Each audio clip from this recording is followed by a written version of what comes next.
Guys, welcome back to another episode of the MFC Approach podcast, and I am here once again with, I was going to say the infamous KyLee Miranda. KyLee is fresh off of 2 bodybuilding competitions. Let's go. So we're going to just open up with that, KyLee. Tell us, where are you at with things? How you feeling? Yeah. How's the recovery going? Where are we at? It's a roller coaster, man. Prep is pretty consistent in regards to like what your routine is and what you expect day in and day out.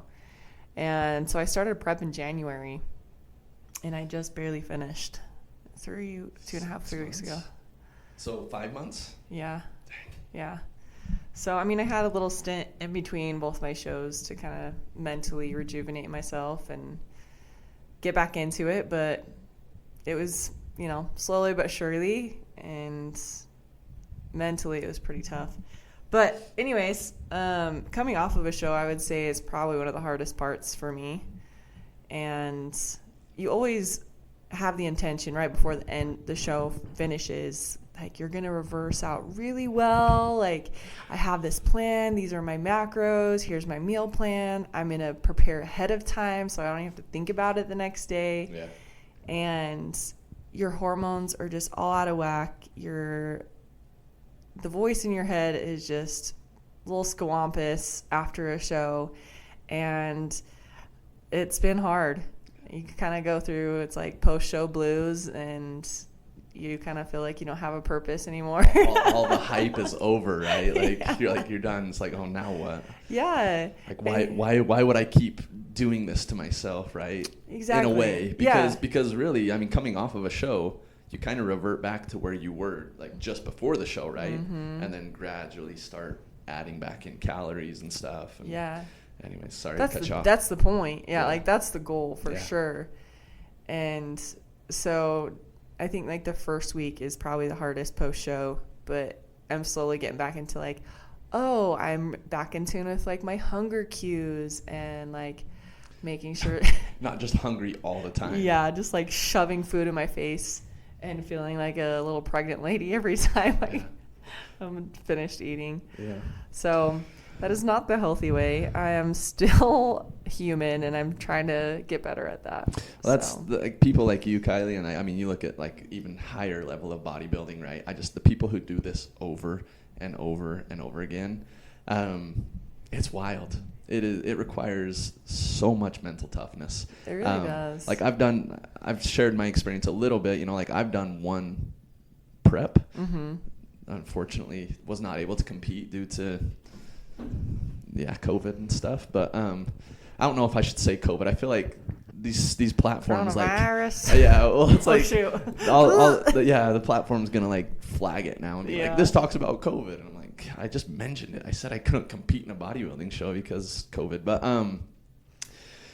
anyways, I came off of my prep and destroyed myself because I did not reverse properly. I let the mental side of things get to me, and I felt so sick and crappy for 6 months, and finally got myself back under control. And anyways, so it is hard. It is. It's tough, and I think that's the biggest side of it for me. Anyways, is like the mental side of bodybuilding is crazy. It's so hard, and like the people that do it over and over again, like you, I'm just like, good for you. That's why it's so addicting, is because like you feel so strong and like so confident in yourself, like to be able to like stay committed day in and day out with all those tasks.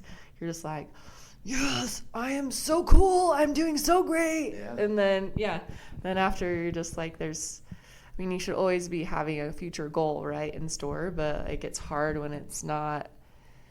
I don't know, you're forced to, oh crap, I'm getting on stage in a bikini in 3 weeks. I better be really consistent, There's a motivator for that. But so it's really honestly, I'm really grateful that I honestly have been struggling, because it also allows me to like tap into to be able to relate with people a little bit more intensely.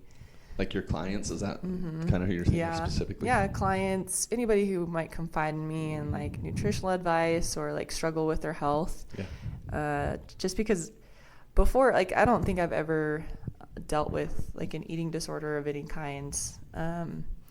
And so anytime somebody comes up to me and shares that they do, like, it really is hard for me to relate with them.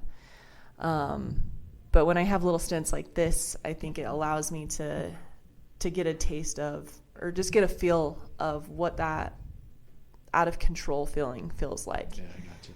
And so, yeah, it's been interesting. And you definitely, what I've learned and have taken away from the last like 8 shows that I've done is like, have a plan, have grace as you're transitioning, ask somebody to help you stay accountable, because you're going to want to closet eat and like hide from everybody.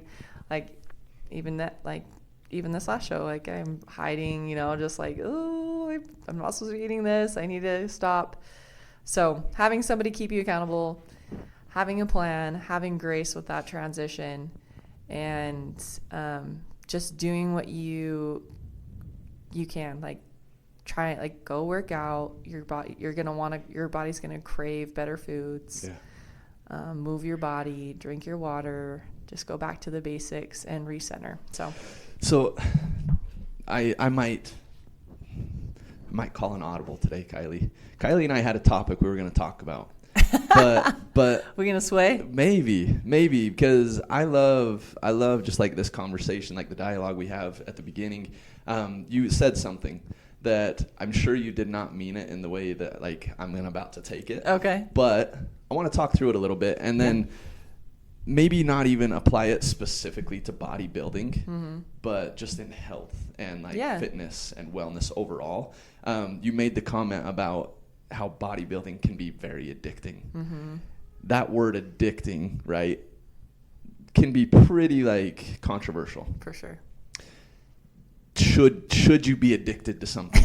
Like anything. Is it okay to be addicted to something? Yeah. Because it's, and I'm about to throw out the word I hate so much, the B word, balance, right? Balance. I don't think balance exists. I think finding balance in your life it's a myth. It's not possible. It's just a matter of like finding structure and prioritizing things the way they need to be for you personally. So anyways, I wanted to just like address that and talk about that just a little bit. Let's talk about fitness and wellness and health and what you said about how it's addicting. Is that good? Is that bad? What, you know what I'm saying? Like, I want to get your opinion on that. Like, so do you have any thoughts initially? I think we might have touched on it once before. Is there any positives or pros, coming from like bodybuilding? Is like, is it a good thing? Yeah. And I think I did say, like, I would say it's close to quote unquote, like, it could be considered an eating disorder or, very extreme. It's an extreme. And exercising is great. You should, it is the golden egg that we should all be applying to our life. It's going to allow longevity and quality of life. It's the medication we all should be taking every single, maybe not every single day, but in some form. Yeah, I would say we should be taking it every single day. Exactly. So like that part of it, yes, so great. When it becomes a problem is when I think we look at it and hold a negative energy around it. And what I mean by that is you might be exercising because you ate a meal that you felt like was bad, quote unquote bad. Yeah, you're punishing yourself. And so you're punishing yourself. Yeah. That's not good. Gotcha. That's not okay, I don't think. Gotcha. I think that's where it becomes unhealthy for you mentally. So to just like, again, I kind of want to like morph this into, I want to speak more to the people who are going to be listening to this. Yeah. And I know that, well, I don't know if anybody that's going to be listening to this will have like competed, or is planning to compete. But just real quickly, one more thing. It's like, would you say bodybuilding can be a negative thing for some people then? Because, I mean, it puts you right on the brink of developing some sort of bad habit or disorder or something. Yeah, disordered thinking of some way. Yeah. And so, anyways, I guess I shouldn't make you like make a definitive statement on that without giving you more of a heads up. Like I said, I kind of threw a curveball at you here. Good. KyLee knows about curveballs though. She can hit let's curveballs. go. Oh, knock it out of the park. So, anyways, I think it's interesting because from an outside perspective, and I mean, all my life growing up, looking at bodybuilders, it's like that is the gold standard. Specimen. That's the gold standard, right? And I mean, from a physique perspective, it is. It really is. But that's the thing is like, how many of those individuals would you say are healthy? How would you define healthy? Yeah, exactly. Let's define it. Let's try to at least. I mean, I view health. Okay, so maybe we can break it down into kind of categories. Okay. For sure, I think health is physical. It's also mental. For sure. I mean, and then social. There's a social aspect of health, a spiritual aspect of health. I mean, what am I missing? Mental, emotional, same, spiritual, intellectual. Intellectual, yeah. So, I mean, I'm financial. That might put a burden on that. Yeah, for sure. So, I think health is definitely affected by different. I don't even know, like, what would we call those different pillars of health? Yeah. And the physical side of it, I think, has several aspects to it. I think a physical appearance does a lot for somebody's mental health. Absolutely. So whether or not somebody, I don't know, that's like the whole body positivity movement, right? Is it's like just accepting who you are and not striving to be better is not healthy to me. That's not healthy. Understanding who you are, where you're currently at, and realizing you have to make change, that's healthy to me. Okay. I read I was on Threads yesterday, the app. Okay. The new Instagram. And yeah, there was a girl who had posted something about wanting to know what the best diet was out there. And she said, please provide science. And one of the comments I read was from a guy who talked about calories, like calories in, calories out, energy expenditure is truly the only way to I guess the healthiest way of dieting and like achieving your goals of losing body fat and stuff like that. Right. Anyways, their conversation went back and forth, and I was really intrigued, and I kept reading it, and it got to a point where she asked another question to him that was like, because come to find out, she's a nutritionist, and she actually has a pretty good understanding of how everything works. But she was like doing a little survey or a test or something. Oh, interesting. Yeah. But they got to a point where she asked him, do you feel like somebody with extra body fat who is overweight can be healthy? And he came back and said, no, I don't believe that. And I'll be honest, guys, like I'm the same way. I think that being overweight and obese is unhealthy. Yeah. But it's not hard. It's hard on your body. It is. Like, it's what is it? Predisposition to a lot of health issues. Right. Heart disease. Cardiovascular. Yeah. Heart disease. I mean, the list goes on and on and joints, on. Back pain. But anyway, so she came back and said that she believes people can be healthy while being overweight and obese. And he just very kindly, like, this is the type of thing I love to see, though, is like he came back and said, well, I guess this is where we can politely disagree with each other. Yeah. And then he gave a bunch of more like research and information and stuff. And so anyways, oh man, it's going to be hard for me to stay on topic because like my mind just goes everywhere. But so I guess I think health, there are definitely aspects of health. But when we're talking about like physical health, like what we focus on here, right? I do believe, that like limiting the amount of excess body fat you have on your body is healthy. Yep. I think that maximizing the amount of muscle on your frame is also healthy. I think moving on to like the nutrition side of things, it's like I think being in control and knowing what's going into your body is healthy. A lot of people view what I do on a daily basis of weighing my food and eating a certain amount of calories, some people might view as a eating disorder. For sure. But I'm like, why is that an eating disorder if I'm just aware of what's going into my body? Right. And it's not like when I go to a restaurant, I'm not taking my food scale with me. Yeah. But doing what I do at home gives me the tools and the knowledge and the power to then make really conscious, aware decisions when I'm out and about. Exactly. To not overeat. It gives you that, like, what is that? The self-reliance, right? Like that self-reliance we've talked about. Like, you have the knowledge. You know what food portions look like. You know what macronutrients you need. Yeah. Like, you can still enjoy yourself out and about. You know exactly what your body needs. Yep. So I don't know if you have more you would add to like what health is, but one other thing that I will say, I guess, just about health is like I don't feel like it's really open to interpretation. I feel like it is what it is. And I realize we all have, different challenges. We all have different bodies that respond different ways. Right. But it's like that doesn't change what health is. That doesn't change, again, that we need to try and limit the amount of excess body fat we have on our body to be healthy or to maximize muscle.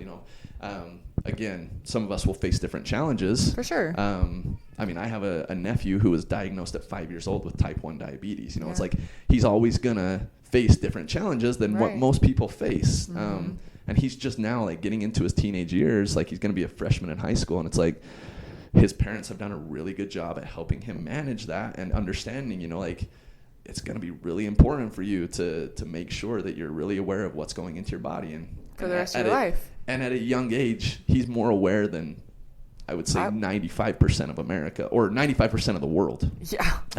If not more. Because he has to be. And so, in a way, I feel like it's almost like he has an advantage on everybody else because from 5 years old, he's had to be aware of what's going into his body. Because I feel like people, they get to a point where there's a pain point and they're forced to educate themselves, right? They're like, oh, I'm on blood pressure medication.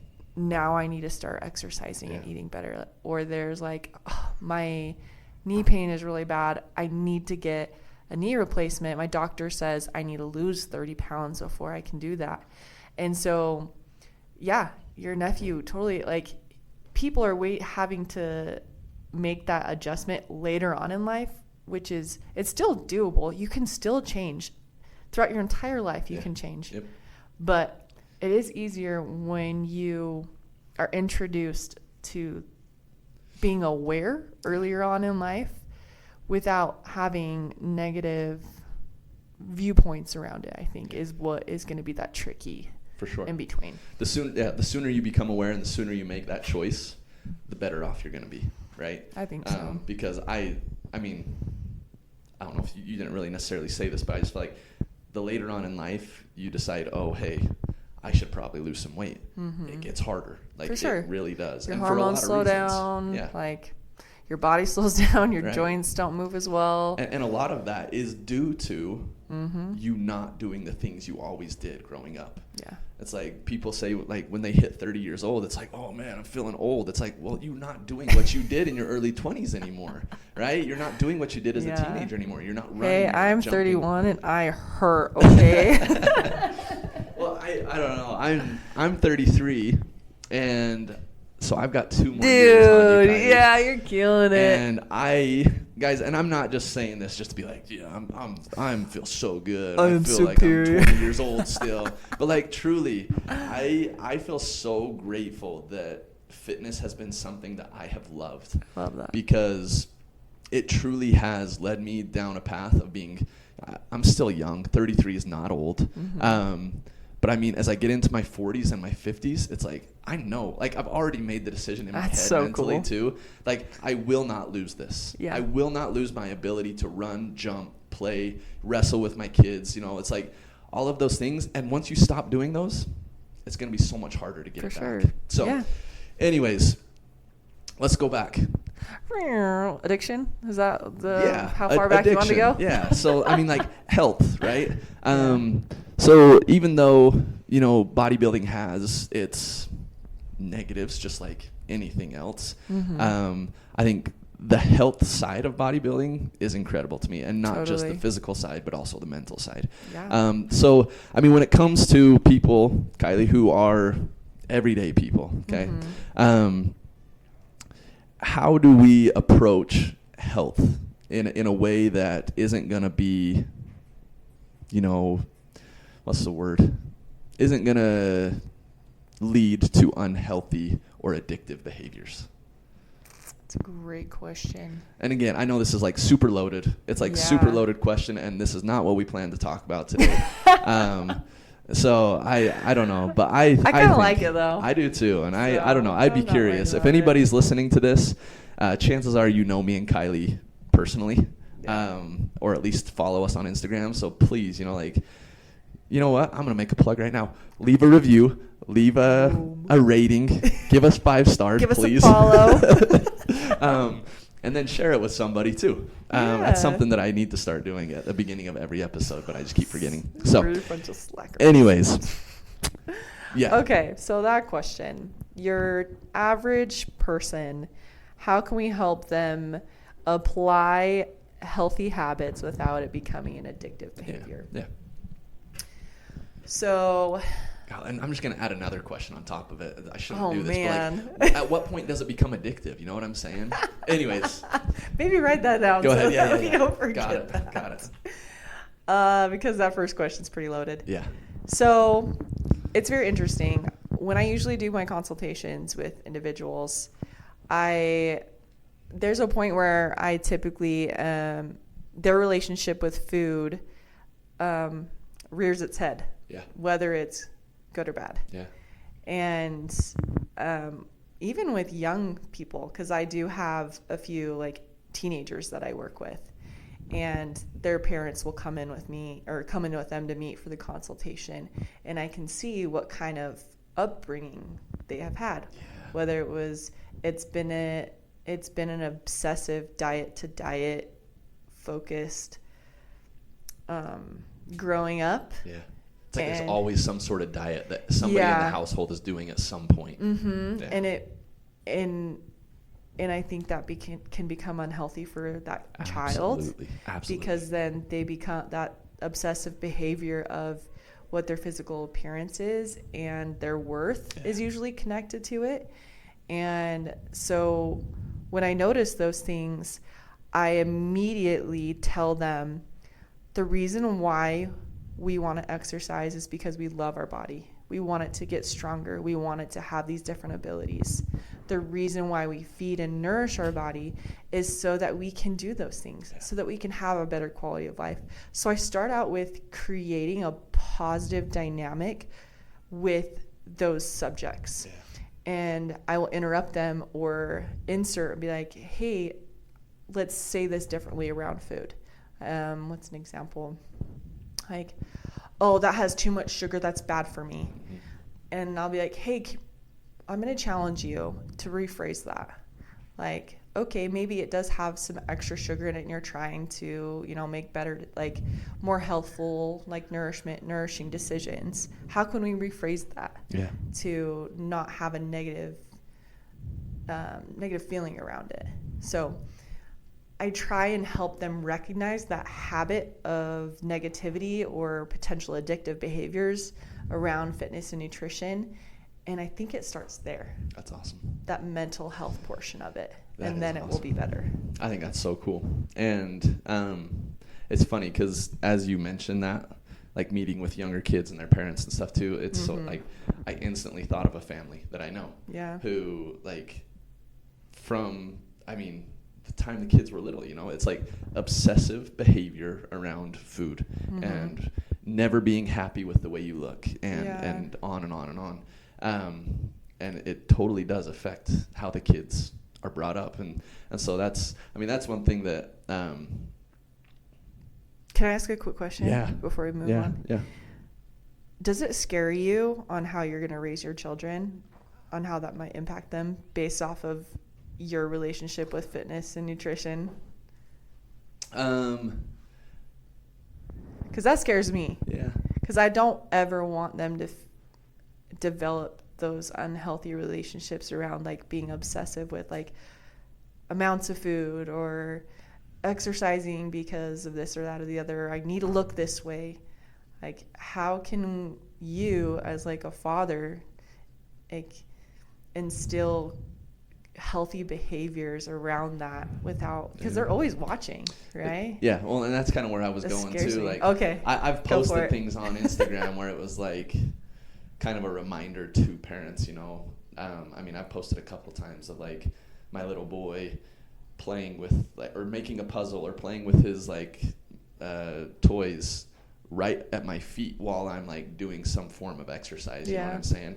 And I promise, guys, like that's not staged. Like I'm not just staging this type of stuff, but it's like he is seeing everything I'm doing, right? And it's funny because as you said that, I had the thought, like I flashed back to like meal times and how when I have my like I have the food scale out and I'm weighing out the food, you know. Yeah. I'm like, that could potentially even have a negative effect on him too. Like maybe he's like, man, dad's always weighing his food. I should probably weigh my food all the time too. Or not even that though, but more so like just a negative thought around I shouldn't eat. Well, I don't know actually, Kylie. It's so sticky. You kind of stumped me a little bit. Because it could go the other way too. Yeah. Right? It's like you could be eating very unhealthy. Mm-hmm. You could be eating out every night, having pizza, burgers, deep fried chicken. Yeah. Right? Like, and that's also instilling unhealthy behaviors. Right. So it's like, where do you find that balance? Yeah, I hate the B word. The B word. That happy medium spot. Yeah. No, I don't know.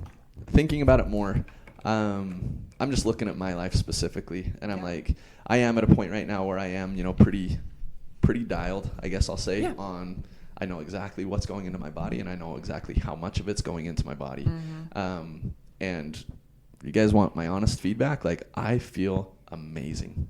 I feel amazing right now. I was telling KyLee before, like and I've mentioned on here, like I had my coach on here actually. I got a coach 2 months ago, and guys, it's insane. Like, not that Jeff has introduced a ton of new things to me, but just like having him on my side and having him there every single week for me to, you know, be accountable to. Yeah. The results that I have gotten over the past 2 months have been insane.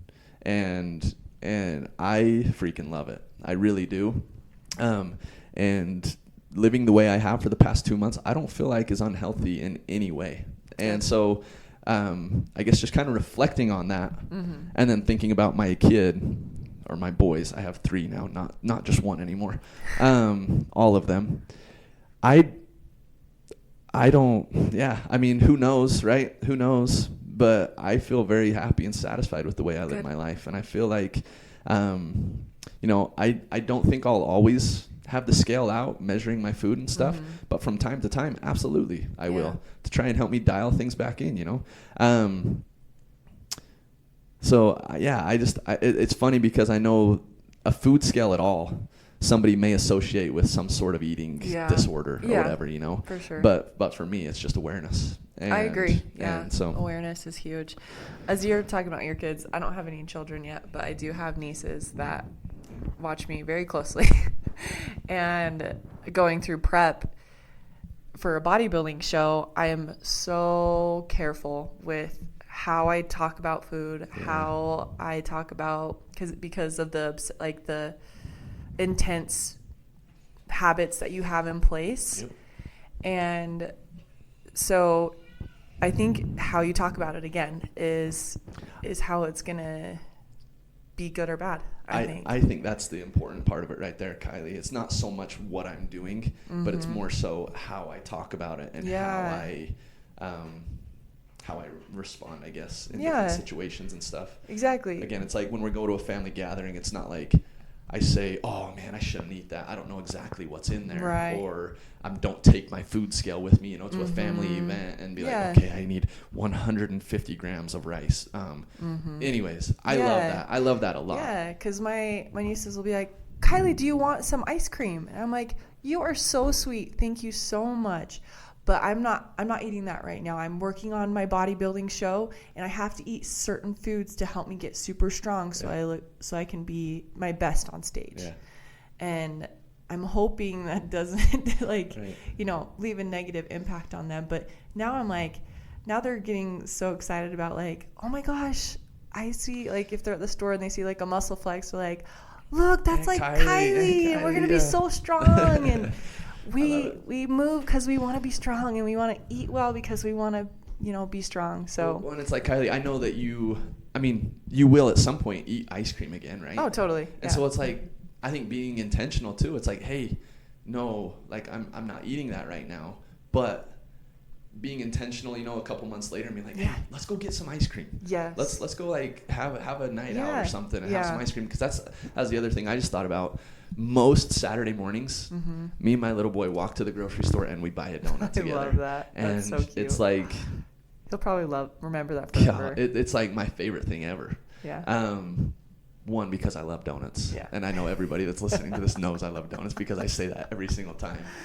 But again, I'm helping him develop a good, healthy habit. It's like we go to the store, you know, a couple times a week usually, and every time we go, he's like, oh, hey, I want a donut. And it's like, hey, I love donuts too, you know, and I promise we will be back and we will get a donut on Saturday. But like right now, that's not what we're here for, you know. And let's go get the things we need, and then we'll come back another day. And it's special. Yeah. So, anyways, I love that. I feel like I'm really happy with the balance that I've struck. And good. I get so excited, like thinking about the future, and I hope that they love to exercise and work out too, because it's something that me and my wife love to do, and it would be something that'd be super fun to do as a family. Totally. Obviously, like, I don't think I'll ever pressure my kid into doing something, but I will definitely encourage and support them in good decisions. Their environment will affect them. Yeah. So, well, cool. What was that question? That other question? Did you write it down? No. I pretended like I did, but I didn't. Let me see. Can you remember it? I think it was something about like being addictive, right? At what point does something become addictive? Maybe, I don't know. Maybe. You know what? I think we better wrap it up, though. Yeah, I agree. We're 30 minutes in, believe it or not. Wow. Jeez, look at us. So, yeah, I think, Kylie, you and I kind of found a new structure to the podcast. Obviously, we're not just going to come and wing it every time, but today that kind of happened, and I'm grateful. I'm grateful for it, because conversations like this truly are, you know, I feel like where a lot of growth comes from. There's obviously growth that comes with being intentional. Yeah. Most of the time, probably. But also, I think there's a lot of growth that comes with conversations like this, where we just kind of bounce ideas back and forth off each other. So I hope everybody listening got something valuable from this as well, and encourage you, you know, like, to define health for yourself. It's like, there are non-negotiables. I will say, once again, I think there are non-negotiables of what health is. And so, yes. Define that for you. Identify those, and then on the other side, define what health is for you and how that looks. I promise you, health is not being sedentary all the time. I promise you, health is not just eating whatever you want all the time because it makes you feel good. I promise, like, that's not what health is. And so, yes, define what health is for you. Honestly, I would love if somebody heard this, defined what health is for them, whether it be in a video or just written out or something. Send it over to our DMs. Share the podcast, and then list 3 or 5 pillars for you. What is health? Absolutely. That'd be kind of absolutely. So, anyways, guys, thanks so much for listening. Kylie, thank you. Thanks for coming again. Of course. Look forward to this every single month and just the conversations we have. So, guys, the goal is to unlock your full potential, to be the best you can be. So go out and do that, and we'll talk to you next time.